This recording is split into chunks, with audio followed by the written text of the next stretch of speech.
Assalamualaikum warahmatullahi wabarakatuh. Alhamdulillahirabbil alamin wa bihi nasta'inu ala umuri dunya waddin wassalatu wassalamu ala asyrafil mursalin wa ala alihi wa sahbihi ajma'in amma ba'd. Para pemirsa yang dirahmati Allah, marilah kita panjatkan puja puji syukur kehadirat Allah Subhanahu wa taala yang telah melimpahkan rahmat dan nikmatnya kepada kita sekalian. Salawat serta salam semoga tercurah pada junjungan kita Nabi akhir zaman Nabi Muhammad SAW beserta para keluarganya, para sahabatnya dan umatnya. Dan mudah-mudahan kita termasuk umatnya yang senantiasa istiqomah menjalankan ajarannya sampai yaumil kiamah. Amin. Ya Rabbal Alamin. Para pemirsa yang dirahmati Allah, masih melanjutkan kaji kita, yaitu tentang kebenaran Al-Quran melalui sains, bagian yang keempat.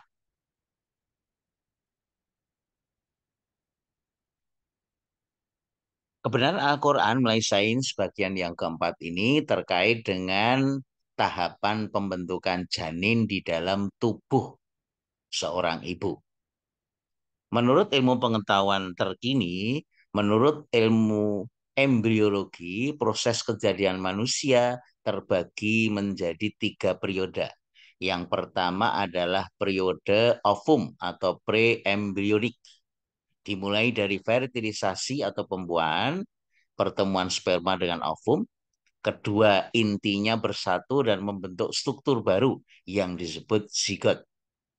Zigot membelah menjadi 2, 4, 8, 16 jumlah selnya dan seterusnya dan seterusnya.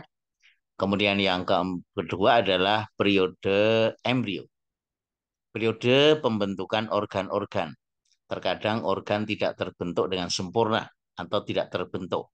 Dapat mengakibatkan keguguran atau kelahiran dengan cacat bawaan. Kemudian yang ketiga adalah periode fetus. Periode perkembangan dan penyempurnaan dari organ-organ tadi dan berakhir pada waktu kelahiran. Nah, itu adalah gambaran tahapan pembentukan janin menurut ilmu pengetahuan kedokteran terkini. Menurut Prof. Moore, tiga lapisan pelindung janin itu ada tiga buah yang digambarkan seperti pada foto di sebelah kanan ini. Yang pertama adalah dinding anterior abdomen, wadah rahim atau lapisan paling luar, kemudian dinding uterus atau dinding rahim, dan yang ketiga adalah membran amniokorion, selaput amnion yang berhubungan langsung dengan embrio dan menghasilkan cairan ketuban. Cairan ini berfungsi untuk melindungi embrio dari guncangan. Nah, inilah gambaran dari tahapan pembentukan janin yang berada di dalam kandungan seorang ibu. Nah, berikut ini para pemirsa, gambaran seorang calon manusia atau bayi ya di dalam kandungan seorang ibu, gambaran bentuknya ketika usianya eh, 8 minggu, kemudian ini ketika eh, 8 minggu, ini 6 minggu ya. Nah, kemudian ini ketika 20 minggu, ini gambaran ketika 22 minggu. Nah, ini ketika usia janin dalam kandungan 32 minggu. Kemudian ini ketika usia 40 minggu. Nah, ini adalah bayi yang telah siap untuk lahir ke dunia. Nah, ini adalah gambaran ilmu kedokteran yang menggambarkan perkembangan janin di dalam rahim seorang ibu. Bagaimana Al-Quran menjelaskan hal ini? Di dalam surat Az-Zumar ayat yang ke-6 Allah berfirman yang menggambarkan terkait dengan janin yang mengalami kejadian demi kejadian dalam tiga kegelapan. Allah gambarkan a'udzubillahi minasyaitonirrajim. Khalaqakum min nafsin wahidatin tsumma ja'ala minha zawjaha wa anzala lakum Wa anzala lakum minal an'ami samaniyata azwajin yakhluqukum fi butuni ummahatikum fi fi butuni ummahatikum khalqam min ba'di khalqin fi dhulumatin salas. Dzalikumullahu rabbukum lahul mulk la ilaha illa huwa fa anna tusrafun. Dia menciptakan kamu dari seorang diri, kemudian dia jadikan daripadanya istrinya. Dan dia menurunkan untuk kamu 8 ekor yang berpasangan dari binatang ternak. Dan menjadikan kamu dalam perut ibumu kejadian demi kejadian dalam 3 kegelapan. Yang berbuat demikian itu adalah Allah, Tuhan kamu, Tuhan yang mempunyai kerajaan. Tidak ada Tuhan yang berhak disembah selain Dia. Maka bagaimana kamu dipalingkan? Nah, di sini gambaran berpasangan binatang ternak 8 ekor itu maksudnya adalah pembelahan sel menurut ilmu kedokteran. Jadi membelah diri dari 2 menjadi 4 menjadi 8 dan seterusnya sampai menjadi calon bayi yang sempurna. Kemudian Allah juga gambarkan yaitu di dalam Al-Qur'an surat Al-Hajj ayat yang kelima Allah berfirman, A'udzubillahi minasyaitonirrajim. Ya ayuhan nasu in kuntum fi raibim minal ba'tsi fa inna khalaqnakum min turabin thumma min nutfatin thumma min 'alaqah ثم من علقة ثم من مضغة مخلقة وغير مخلقة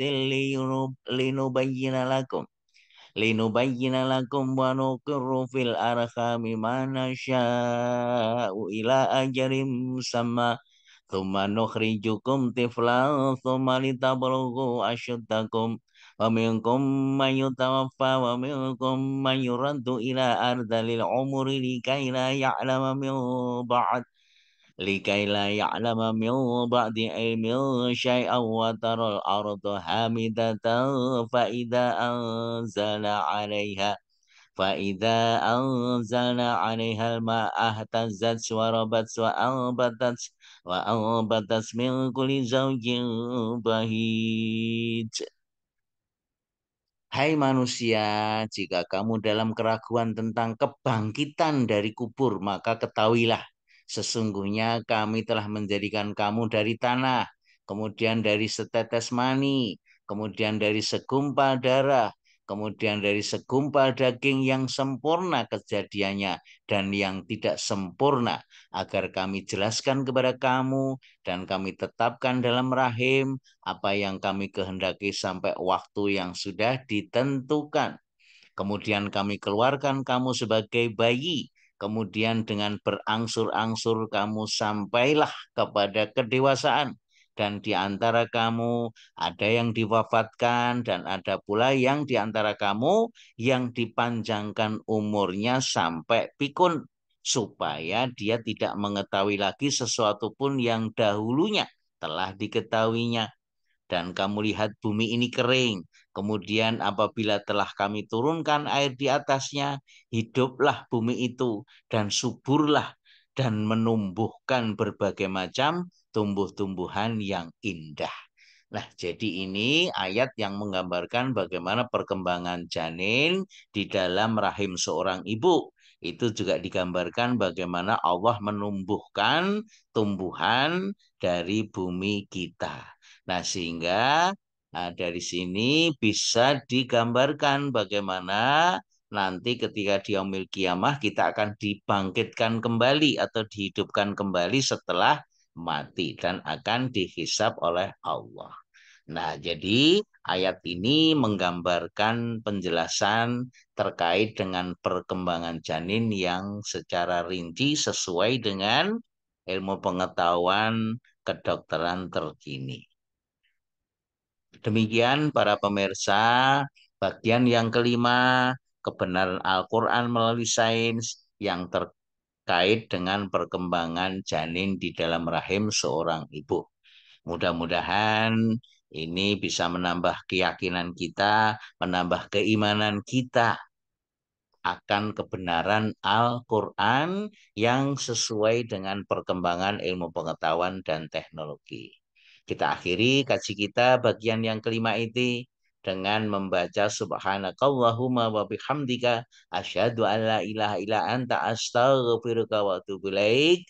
Kita akan lanjut ke bagian yang kelima. Bila taufiq wal hidayah. Assalamualaikum warahmatullahi wabarakatuh.